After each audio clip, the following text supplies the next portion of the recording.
All right. Well, folks, we appreciate y'all being here. We know you are busy in the world of small business and entrepreneurship, so we want to honor your time. So we'll go ahead and get started. As always, want to ask any wins, any good things going on in the business. Go ahead and unmute yourself. We'd love to hear and celebrate and start off, set the right tone before we jump into today's content. So anybody got any wins from this last week, life or business?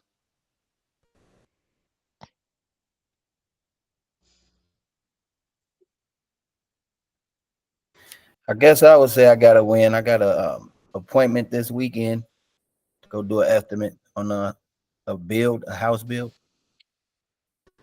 And it was his first Google Local Services lead. Don't leave that out, Willie. That's a big deal. That's a big deal. First of many to come. Awesome. Yeah. Awesome. I got to win. We just launched a Facebook campaign, and we got our first lead that actually resulted in an appointment. Wow. All right. Okay. That is huge. Come on. Again, something that many more to come. But it's exciting to see that so quickly. We kind of tried to set expectations really low when people start ads, like you might not get anything or a file. So it's very exciting to see that. Congratulations. Anybody else have a win that they want to share here today? Trying to see who all is here. That's one downside of Google Meet, is it's a little bit harder to see who all is with us. I think I was able to change the layout so you can actually increase how many people you see at once. Trying to see if Summit Homes was here. Cody Chris, his website is live. He just put that in the chat, and that is exciting. It's a beautiful one. I'm trying to see if Summit Homes is here. I don't think he is, Riley. But so far in the, we're about halfway through February of 2024. They've almost done more revenue in the past month and a half than all of 2023, which is incredible. So excited. It's going to be a record-breaking year for him. And another one of my clients, Arnold's Plumbing, so glad, Dale, that you put this in the chat. His January 2024, he had a record in total sales. I think it was right around 105 in revenue. And not only is that record sales, but 2023, they did around 64,000. And so look at that growth year over year. Just so excited, Dale. Thank you so much for sharing that. So much more to come. Anybody else have a win that they want to share here today? Also, for those of you who left us reviews, I just want to take a moment to say thank you so much. It has truly been a pleasure to be able to go through those reviews and see, what you guys think and experience. We can get so caught up in the day-to-day here, and I know you guys can too. And so it's just really been a pleasure to go through those. And we're just so honored and grateful to be part of your guys' journeys with growing your companies and being able to impact it in any way is just a really high honor to us. So thank you guys so much for all of those of you who have left us a review. We do believe in reviews as well. We do practice what we preach. We do believe in them as well. So just wanted to take a moment and thank everybody for that. Nice.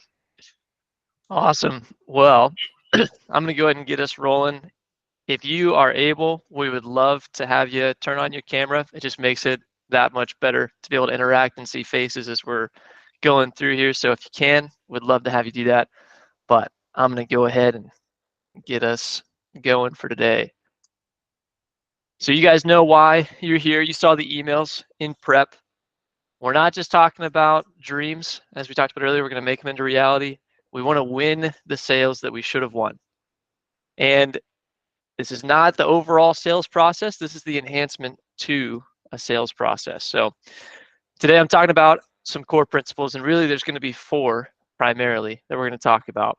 And I'll talk about them now. But For most of you, a lot of you that are here, you're in the business boost, so we're really early on. This is something we cover very early.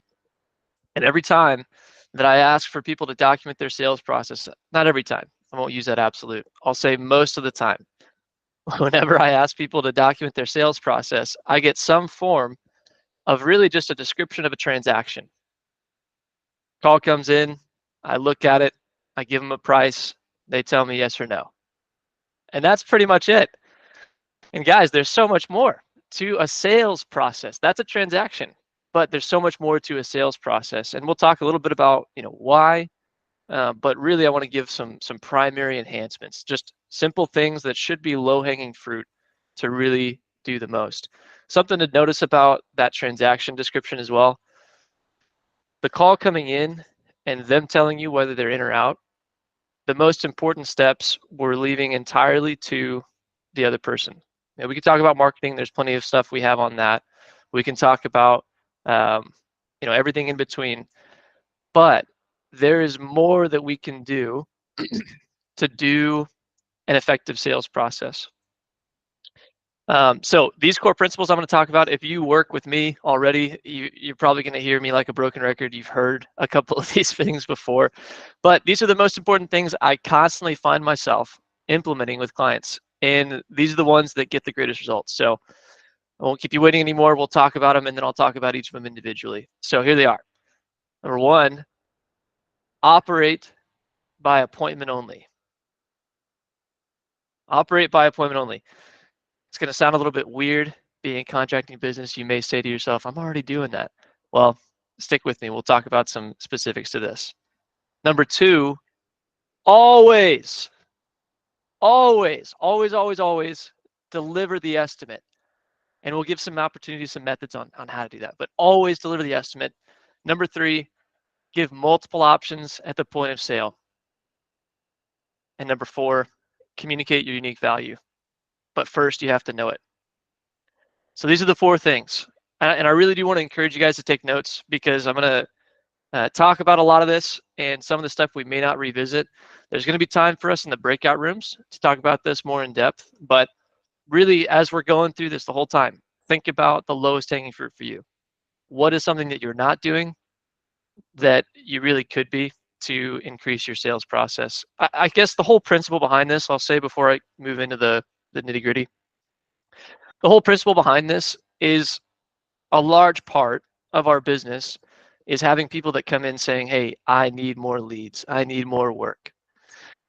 And for us, we've learned and we know that that feeling, that opportunity, if you will, is multifaceted. There's two things usually going on. One, yeah, we can generate some more leads. But two, we really need to be effective with the leads we are getting. Because if you have, a 20% closing ratio, as an example, you're getting 10 leads a week, you close 2 of them. If we improve that to a 40% closing ratio, those same 10 leads, you close twice as many people every week. That's kind of the same thing as doubling your lead volume just by making it more effective when you get those leads. So that's why these are so important. And I really want you guys to take these things and run with them. So let's get into it. Number one, operate by appointment only. So you don't have to actually tell people that you operate this way. I don't really know. I haven't tested it to see if it really gives a sense of credibility. Hey, sorry, I live by my calendar. I can't meet with you unless we have a time established. But what I mean by this is always establish an expectation of the next interaction that you're going to have from the interaction that you're in. For example, you got a phone call today is Thursday. Hey, Mr. Jones, glad we got to meet today. I'm going to go ahead and put your quote together. Should have that to you by Monday. If I call you in the morning or the afternoon, when's the best time for me to get in touch with you? Mornings are probably best. Okay, sweet. I'll give you a call sometime Monday morning. It can be a soft expectation like that, but at least give them an expectation. Why? Because most contractors aren't doing it. Most guys are just saying, hey, I'll put your estimate together and you'll get it when I give it to you. So the common expectation that a lot of clients have, a lot of your consumers have, is, man, I got to go and talk to 4 or 5 different contractors just to get a price back from one for sure. I got to hedge my bets, if you will. If you're the one guy that says, hey, I'm putting your quote together and I'm going to follow up with you, this is when I'll be reaching out to you again, they're not left in limbo thinking about when are they going to get back to me. Does that make sense? Does that resonate so far? Okay. Here's a sub point of that. We talk about this thing called the 72-hour rule, and I may talk about it a little bit more here later, but the idea behind this is 72 hours. A customer is always most excited about working with you immediately after the previous step in any sales process, right? So we want to strike the iron while it's hot. It's that old euphemism. It's true. So as best we can, and this isn't always possible, I get it. As best we can, we want to try to schedule those interactions within 72 hours. I see Elias giving me some hype down there. Elias, So if you have a story about that, if you're saying, hey, this has worked for us, I would love it if you're able to unmute and tell us if something, is this something that you guys are doing? Going once, going twice. I only asked, I was just looking through the people to see if weight contracting was on here. These moves that Bryce is talking about are so powerful, guys. Like, I just want everybody to wake up, really pay attention, really value these power moves because it works. Weight contracting. One of the things that I recently had them start doing is, he's too busy to give estimates in person. So he's like, Nicole, I just, trying to book another appointment after the sales appointment to give them the estimate. That's too much. It's too much work. I said, Matt, what if we just set a Google Meet meeting within those 72 hours and you reviewed that estimate with him on Google Meet? He's done it 3 times and he's closed all 3 deals. First 3 times I did that. His closing ratio, which it's not going to be that every single time. He's not going to close every single deal, but his closing ratio previously was around a 30%. Right now he's batting 100. And so just I promise you, if you just try to commit to these things, and it doesn't need to be all of them at once, but if we get diligent about at least every week, this week I'm focusing on within 72 hours. The next week I'm focusing on giving them in person or over Google Meet. I promise you're going to see your closing ratio increase. Oh yeah. Nicole, you're stealing my thunder. That's number 2. Come on. No, that's really great. I appreciate that. So yeah, exactly like Nicole said, I don't want you even to try to implement all 4 of these things. If you do it all at once, it's going to implode. If you can do one, it's going to make an improvement. So that's the first point of this. Operate by appointment only. Establish your next interaction from the one that you're in. That way people know and they have confidence and clarity of when they're going to talk to you again. You're not just another contractor among them, all the many. You're the guy that's actually going to get back to them. And that stands out. Number, kind of a sub point of this too, I mentioned it in my intro spiel, if you will, is we don't want to leave it in their court. Time and time again, I end up working with folks that have started with some bigger jobs in the construction side, and then they start wanting to do in the residential because they see the value that's there, more timely payment, larger profit margins, quicker job turnaround, so on and so forth. So we've gotten really used to this bid process where we put together a quote and we send them an email and we sit back and we wait. I know you don't feel that way, but that's what we do whenever we're sending out the stuff like this. So there's a figure by the National Sales Executive Association. They found that 80% of sales require 5 follow-up calls after the initial contact. And yet only 44% of people give up. Or sorry, 44% of people give up after the first follow-up. So only 66% actually keep going. We want to follow up with people. We have to follow up with people. Let me change how I say that. We have to follow up with people. That's why I have this little Fly Academy thing on here, because the biggest feedback that I get from people is, man, I don't want to be a nuisance. I don't want to be annoying. I'm like a gnat bugging around their head. No, if you receive someone's contact info and you've gotten enough information to put together a quote for them, that means they want you to contact them. Call them, text them 2 times a day for 10 business days until we're able to reach them. And I'm going to explain this, so don't get shell shocked by that number there. But this is our best practice. Here's a couple reasons why. One, your customers oftentimes they're not going to recognize your number. We get a ton of spam calls. You get a ton of spam calls. So they're most likely not going to take the first call we give to them unless we've told them beforehand, hey, save my number, which, heck, maybe that'll work a lot. But most customers, they're just not good about replying. We're people. All people are people. I guess that's a self-fulfilling prophecy there. Good. All people are people. I like that one. Thanks, That was John. it. Write that down. Yep. But people are so inundated with spam calls, tons of notifications every day. If you call back from the same number and text them, then they know, oh, this is legitimate. This is yes, I remember. I'm in the process of getting a quote back. Just because someone hasn't gotten back to you does not mean that they're ignoring you.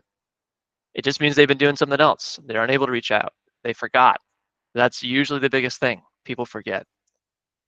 So again, like Nicole said with her guy that she mentioned earlier, I know that this sounds like, Bryce, I'm already swimming in all of the stuff that I have to do. I'm a business owner. Do you understand my world? Yes, I do.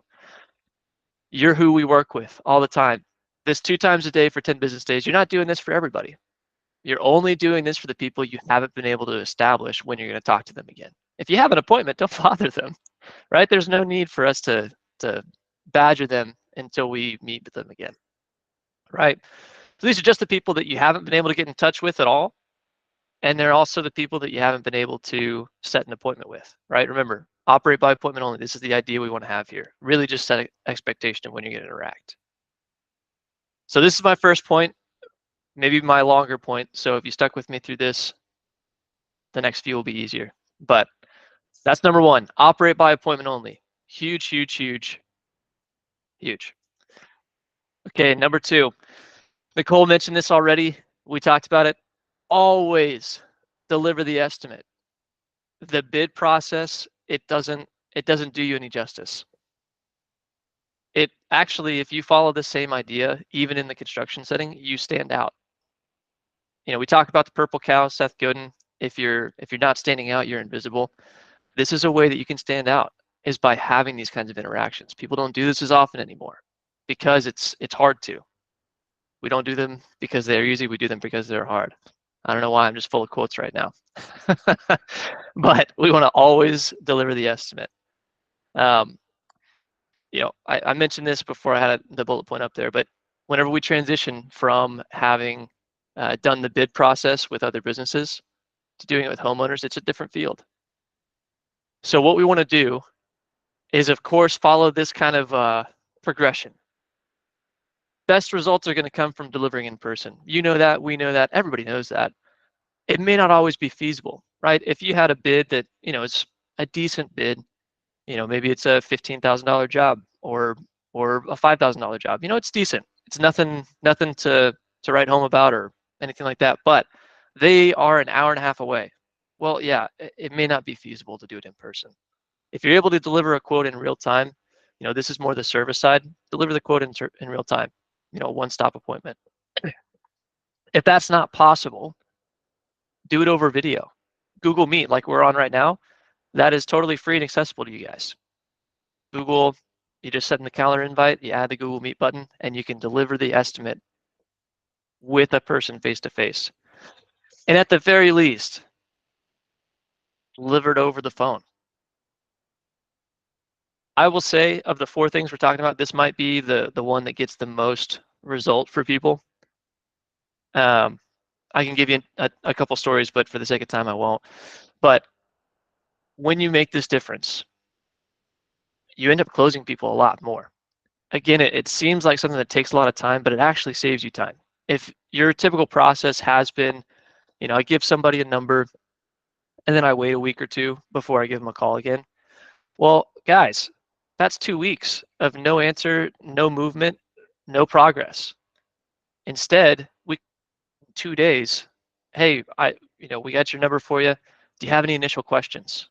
in real time. And then if they have some need to follow up, okay, 72-hour rule, we'll just follow up with them in a couple days, right?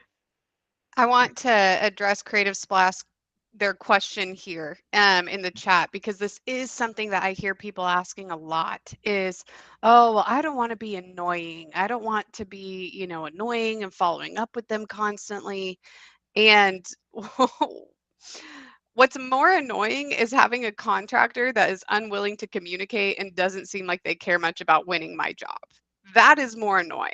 You calling me once a week to get that yes or no from me, or if you've gone over the estimate and I'm not ready to commit and you say, okay, great, I want to give you the time you need to make this decision. We book out pretty quickly. Today's Thursday. How about I give you a call Tuesday or Wednesday of next week I could do 1 on Wednesday or 2 on Tuesday, which time works best for you, for just a quick 10-minute call, answer your final questions. To me, that's a contractor that owns their calendar, that cares about my yes or no, that runs a professional business that's scheduling. You're not being annoying. You're not being pushy. And so I want to kind of get rid of this myth, because it is a myth, that following up is annoying. It's not annoying. You're not a telemarketer. It's not like you're blowing them up all day, every day. It's more so the mindset of, I care, I'm running a professional business. And then one thing I also wanted to emphasize with what Bryce just talked about, it does not mean that you send them the estimate in an email and then 2 days later you call them. That completely defeats the purpose. You are not giving an estimate until you get them on the phone or on Google Meet or are in person. Otherwise, you've robbed yourself of any opportunity to build value, to explain, to answer questions. And so a lot of times when I go over this with clients, they'll say, oh yeah, don't worry, Nicole, I call them, but I send them the estimate first a couple days later, and then I follow up. That is completely different than what we're talking about here. You're robbing yourself of any opportunity to sell. We do not send the estimate over to them until we've got them either in front of us or on the phone. Yeah, I'll add on that because it really is pivotal. If we're afraid of bothering people and overwhelming them, our fear is in the wrong area. We've got to be afraid of not getting a hold of them. That's what we have to be afraid of. And if they are really upset, they're going to let you know, or they're just not going to answer the phone. That's it. That's the worst case scenario. But even personally, I could relate to the fact of a doctor's office, may have called me, 3 or 4 times in a row, day by day by day. And it turns out a lot of the times they called me I was busy. I couldn't answer the phone. I wasn't upset with them. I was relieved they were persistent. They have to get a hold of me to, either schedule the next appointment or, make me pay the bill. I guess that's important too. But no, they are being persistent and professional. They're not just throwing it in my court and hopefully hear back from me one day. So don't be afraid of bothering them. Be afraid of not getting a hold of them, because that is far more detrimental to your business. So leave it at that. Oh yeah, that's good. Yeah, both of those points are really good. Jonathan, you made me remember that I forgot one of the things I wanted to say with the following up. You'll know at the end of 2 weeks much better if they haven't answered your call. Okay, I can vet out that lead. They're most likely not going to go through. Whereas typical process, we wait to follow up for a while. Then we're just kind of guessing. They may still close. I'm not really sure. But if they've ignored your calls for 10 days and you've been calling and texting them twice a day, you got a pretty good idea.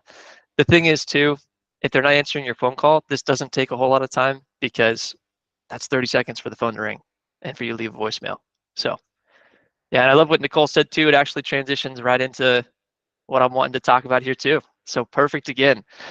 The more time goes on, the less interested people are going to be. The odds of qualifying a lead decrease by a staggering 400% if the first follow-up is delayed even just by 10 minutes. So being able to get it in real time allows you to make the conversation about value and not price.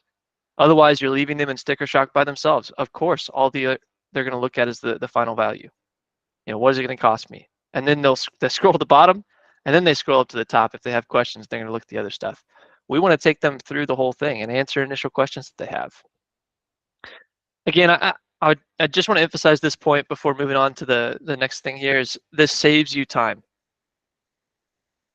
I know it sounds like we're adding steps in the process, making things a little bit more complicated, but truthfully, because we see sales as sorting more than persuading, it moves people through the process faster, and you have a much greater level of clarity as you're talking to them.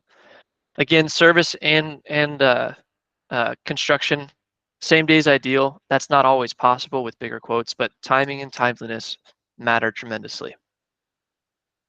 And I thought I would really need to hammer home this point, so I put a quote on here from someone we probably recognize as well.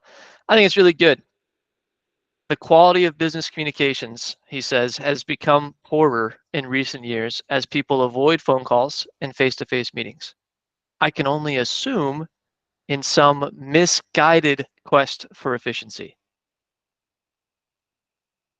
It's not efficient if it only saves you time, but makes you much worse at getting what you need for the business and closing deals. That's another reason not to be so addicted to or so dependent 100% on automation. Automation is a good thing, but don't be 100% dependent on it. Good point. Sorry. No, that's great. Okay, here's point number 3. We want to give multiple options at the point of sale. I know I'm giving a lot of information and kind of going fast here. So again, hopefully you're taking notes. Revisit this, by the way. We always record the first part of these calls so that you guys can come back and watch them again. We send them out on Mondays. So revisit these calls again. We're only wanting to implement one of these things at a time. Don't do it all at once or it's not going to work. You're going to get bogged down in all of it. So option number 3, yeah, we'll say it that way. Option number 3, give multiple options at the point of sale. The most common thing that I know people think about with this is, okay, yeah, I do that. I give them options from material selection. You know, hey, do you want this or that? You know, we can give you this price or that price based on what you want in your home. That's not the only way to do this. This requires just a little bit of forethought, but we want to get the customer's vision and cross-sell. And we've got some tools that I'll show briefly, and we can talk about it more in the breakout rooms. But we want to know what all that they need that we can provide, because we can provide multiple options by giving them, hey, here's your full ideal dream. You know, hey, you called us out to look at the bathroom. Have you thought about doing the kitchen as well? Oh yeah, I was going to do that in maybe 2 years or so. Okay, great.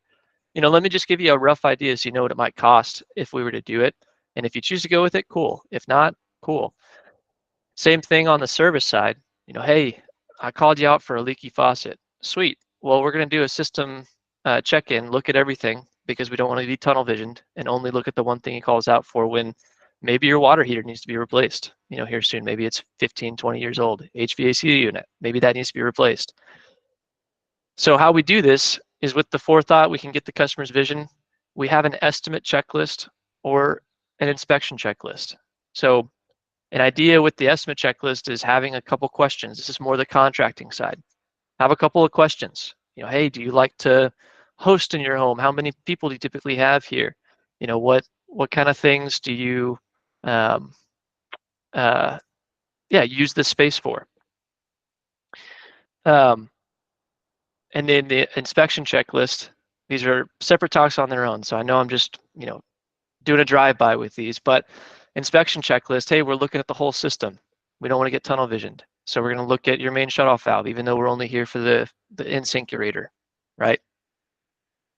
So tools that it can equip you and your team to do this really well. Oh, that's not what I wanted.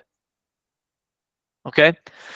So give multiple options at the point of sale. This doesn't only come from material selection. It can come from that, but could also come from an inclusion of other services. Most of the time, people don't really know. Your average consumer, we know it because we're in the contracting realm, but your typical consumer, your typical homeowner, they don't know what all a general contractor is capable of. They don't know that a plumber typically also does gas. Like these things are just not necessarily common knowledge. So that's option number 3 here, is giving multiple options at the point of sale. Is still resonating with you guys? Still good so far? Cool. All right, here's number 4, and then I've got some mini bonus ones and we'll go into breakout rooms. But here's number 4. I don't remember when we talked about this last. Maybe it was a couple weeks ago. But this is the purple cow, knowing your unique value. Guys, you just have to know what your unique value is, and then also be able to communicate it. This is Nicole's point earlier. We are only talking about price if we're only talking numbers. We have to talk about value. We want to answer this question. Hey, why would I choose to work with you, Atlanta Home Completion, if I've got 3 other people that are giving me the same price? What's the main thing that makes you different? Even just one. Can you tell me something that's not puffery, that isn't what I hear from everybody else all the time? We want to document this and make sure that there's a way we can communicate it. That way your prospects actually know. And again, if you don't know this, your team doesn't know this, your customers absolutely don't know this. You can't just say Atlanta Home Completion and then like not give them a chance to answer. I mean, you put like I know probably, I got the answer and everything. Tell us.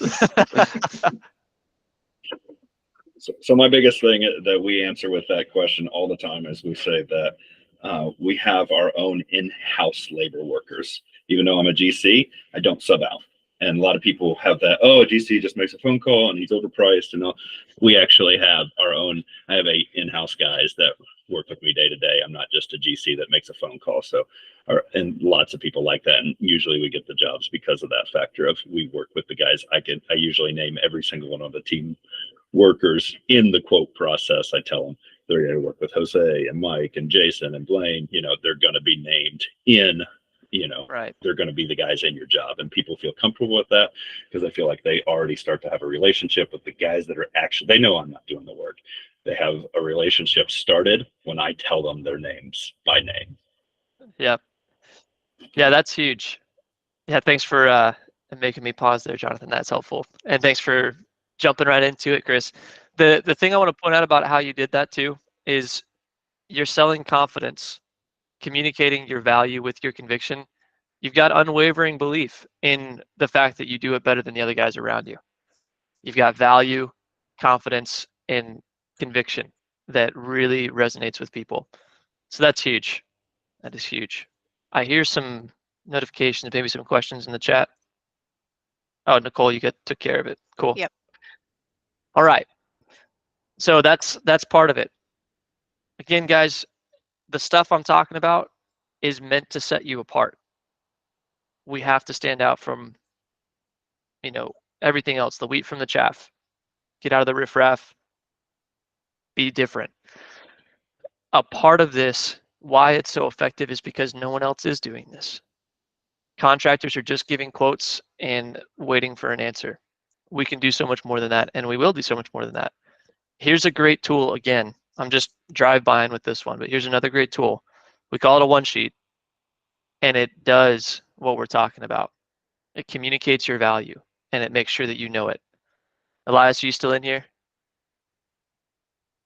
Okay. Well, this is Elias with Gray Electric. We just finished his one sheet, and he's been pumped about it, so I wanted to shout him out here. But it has a couple of things. Of course, it's really well branded, and it's got social proof. People can have confidence in your brand by association to other things. And it has what really sets it apart. Hey, we're veteran owned and operated. We take pride in our work, uniformity, discipline. They're guaranteed here. You're going to be happy today or you don't pay. You'll know the price before we start. We don't collect final payment until we walk through the job with you. I mean, these things may be true for you and your business too, but are we telling a customer that? Can they see it in print that says, hey, this isn't just somebody blowing smoke at me and telling me what I want to hear. They're putting this in print. It resonates, guys. It hits so differently. Having reviews. They can check you out online, but also having reviews and some photos. I mean, guys, this is really valuable in making sure that people know what your value is. And it's a visible script, right? If you're worried about other people on your team being able to sell as well as you, well, hey, give them a tool that can allow them to remember the main points so they cover it and hand it to a customer. I mean, this is, again, its own topic in itself, so I'm just driving by it. But huge, huge thing here. So these are my 4 points that I wanted to really focus on, but I'm going to give 3 quick little bonus ones that I think are really important too. Jonathan mentioned this. Supplement your follow-up with some automation. Supplement. Don't replace. Supplement. Customers are 9 times more likely to engage with a salesperson that provides ongoing valuable content while they're making the decision. So when you set an appointment with a person, you send them a confirmation email. In that confirmation email, link to your business profile, link to your website. If you have a one-sheet, link to the Dropbox with that, because it warms up your leads. It makes them much closer to closing whenever you're there.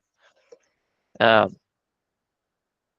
that's number one. Number two, vet out tire kickers in the initial call. I hear this complaint so often. Man, people just aren't a good fit. I got a bunch of tire kickers all the time. That's okay. We don't want to waste time with them. If they're not a fit, they're not a fit. Think about what happens if we focus energy on a lead that isn't a good fit. I know you get frustrated about that. So let's ask some particular questions. Focus on understanding their concerns rather than just on closing the sale. Hey, how soon are you looking to start on the project? Hey, our typical range for a project is, this number to this number. Is that around what you were expecting? Hey, are you getting numbers from other guys? Are you waiting on some numbers from other contractors? These are all questions that we can ask that get an idea out of people right off the bat. Hey, are you actually serious? Are we going to, move in this quickly, or are you just wanting a price? And if they're just wanting a price, just give them an estimate. You don't have to give them a full-on quote that's, so detailed. With all, you guys might be feeling a little bit overwhelmed, like, oh, these are all these enhancements I need to make. This is going to take so much time. I always tell people, especially if you are a remodeler, if you have a longer sales process, it's not about quoting everybody. It's about finding the right, people who are your ideal likely buyers and making sure that you have a kick butt sales process with them. It's not a let me just quote, get as many estimates out there as I possibly can. Your closing ratio is going to tank and you're going to waste a ton of time doing a ton of estimates that never follow through. If we take a little bit more time in the beginning and that first initial phone call and that first initial sales appointment, you're going to end up spending a lot less time doing estimates than you are right now, even with adding these enhancements to your sales process. Yep, Nicole's right. Again, I want to emphasize too, we're just looking for one. Do one, receive the result, do another, receive the result, until it becomes a fully built out sales process, right? These are the enhancements to it. And she's totally right. So I want you guys to come back to this, and watch it and come back for what you weren't able to get the first time, because I know I am covering a lot really fast. So another part of this too with vetting out tire kickers is, if you're a service company, having a service call fee. If people are gonna hem and haw about 50 to $100 for you to come out with a licensed technician and give them an estimate on what it's going to cost to do the work, ready to do the work too, it's no love lost. They were going to be a haggler about the price of the full job anyways. People are hung up on small things. So it saves you time again. And then here's my last little tidbit before we jump into the breakout rooms and get some time to digest all of this. I want to give us some good time to digest this. Tracking. Another one of those things that's its own concept. The sales process is the lifeblood of the business. That's why there's so much to cover here, and we can only try to do parts of it. But another drive-by here is tracking. Again, I want to save you guys time. That's my goal. I know that that's the biggest commodity that we're at risk of losing as small business owners all the time, is how much time do we have? We only have 24 hours in the day. So when you do this and you add whatever information you can to some form of tracking. If you have a CRM, beautiful. If you've got a spreadsheet, wonderful. But add it in real time. The 5 minutes you're on the phone call, step away from the job, and then try to get out your phone or your tablet. If you use Google Sheets, you can access it from everywhere, but put their information down, because you can revisit that later whenever you have time to breathe. And you don't have to keep it all in your head. So much of our stress comes from trying to remember what we're not supposed to forget. That's a weird way of saying that, but so much of our stress is from like, I can't forget this thing. I got to remember it. If you put it down on paper somewhere, and I'd say somewhere online.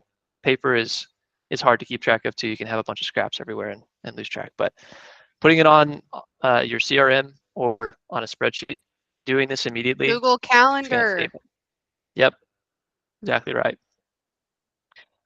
So I know I covered a ton, guys, and I'm excited to get into the breakout room and give some space to breathe and think through this stuff and try to find what's the main enhancement that I can make. Again, start with one. These breakout rooms are really important. We have them so that you can get cross-pollination with our other coaches. We have them so you can rub shoulders with other business owners. Ask your questions, like the guy, Spencer, like Spencer asked in the chat.